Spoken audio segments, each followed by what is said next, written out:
It's January 19th, 2018, and this is your scripture reading and devotional for today. Your scripture reading today is Genesis chapters 33 and 34, Matthew 23, Psalm 10, 11 through 18, and Proverbs 2, 12 through 14.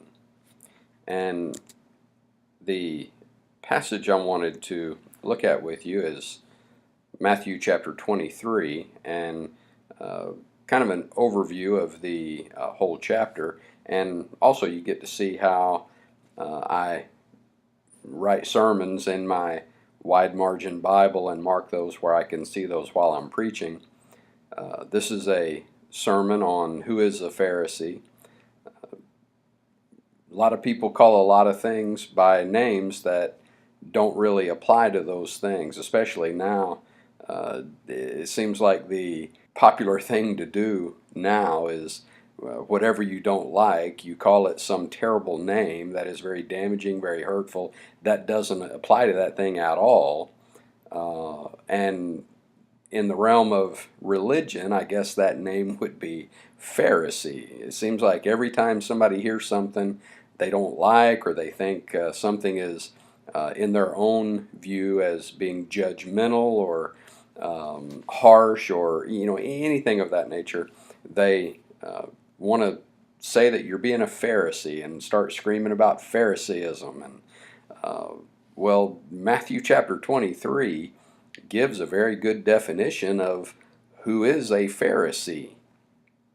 And it's not what people typically refer to as being a Pharisee. And you see that here.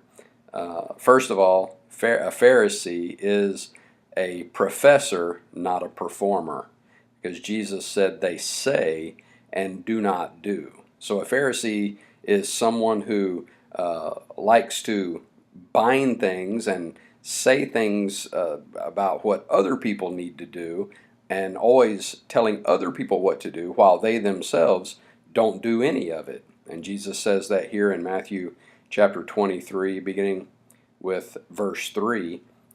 Therefore, whatever they tell you to observe, that observe and do. But do not do according to their works, for they say and do not do. For they bind heavy burdens hard to bear and lay them on men's shoulders, but they themselves will not move them with one of their fingers. That's a Pharisee. And then number 2, a Pharisee is self-important, not a servant. And so you see here in beginning in verse 5 how Jesus points out how they are all about themselves. They're all about being self-important with no care at all in doing anything for anybody else. Everybody is there to serve them. They're not there to serve anybody. And he points that out here. They do to be seen by men. He says, but all their works they do to be seen by men. Here in verse 6, they love the best places, at feasts the best seats in the synagogues. Verse 7, greetings in the marketplaces, and to be called by men, Rabbi, Rabbi. But you do not be called Rabbi, for one is your teacher, the Christ, and you are all brethren. Do not call anyone on earth your father, for one is your Father, who is in heaven. And do not be called teachers, for one is your teacher, the Christ. But he who is greatest among you shall be your servant. That idea right there, verse 11, is completely foreign. That is a completely foreign idea to a Pharisee. And whoever exalts himself will be humbled, and he who humbles himself will be exalted.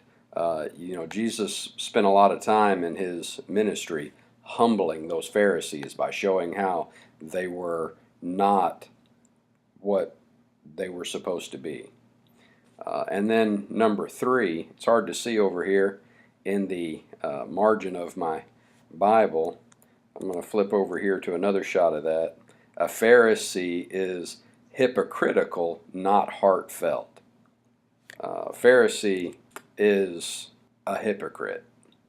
Jesus says here, after going through all of these woes, and you see here, he says, woe to you, scribes and Pharisees.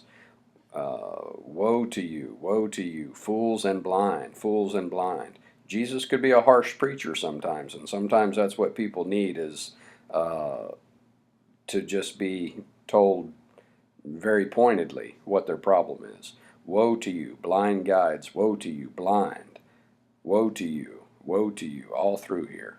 Serpents, brood of vipers. Uh, Jesus just, um, as we say, let them have it with both barrels. But notice how he points out their hypocrisy. In verse 16, woe to you, blind guides, who say, whoever swears by the temple, it is nothing, but whoever swears by the gold of the temple, he is obligated to perform it. And verse 18, and whoever swears by the altar, it is nothing, but whoever swears by the gift that is on it, he is obliged to perform it. Fools and blind. Down here in verse 23, woe to you, scribes and Pharisees, hypocrites! For you pay tithe of mint and anise and cumin, and have neglected the weightier matters of the law, justice and mercy and faith. These you ought to have done. Look at that. Without leaving the others undone. So many times I hear people refer to this verse and say, all that really matters is justice and mercy and faith, not the actual works that you do, but just your justice and mercy and faith. Well, that's not what Jesus said. He said that the justice and mercy and faith were important, and they had to be done without leaving the others undone. Without leaving the others undone. And so they were supposed to be tithing. It's what they were commanded to do in the law. But they weren't doing it from the right heart of love and devotion. They weren't doing it for the right reason. And therefore, it was hypocritical. Down here in verse 25, for you cleanse the outside of the cup and dish, but inside they are full of extortion and self-indulgence. See, they are giving an appearance that does not accurately reflect who they are. That is what a hypocrite is. They pretend to be something that they're not. He says here in verse 27, for you are like whitewashed tombs, which indeed appear beautiful outwardly, but inside are full of dead men's bones and all uncleanness. Jesus had some very harsh words for these scribes and Pharisees, hypocrites. Even so, you also outwardly appear righteous to men, but inside you are full of hypocrisy and lawlessness. See, they were pretending to be something that they weren't. That's what a Pharisee is. A Pharisee is a professor, not a performer, a self-important person rather than a servant, and a hypocrite rather than being a heartfelt disciple of Christ. So there is your biblical definition of what a Pharisee is. It doesn't really match what a lot of people call Pharisees a lot of times, does it?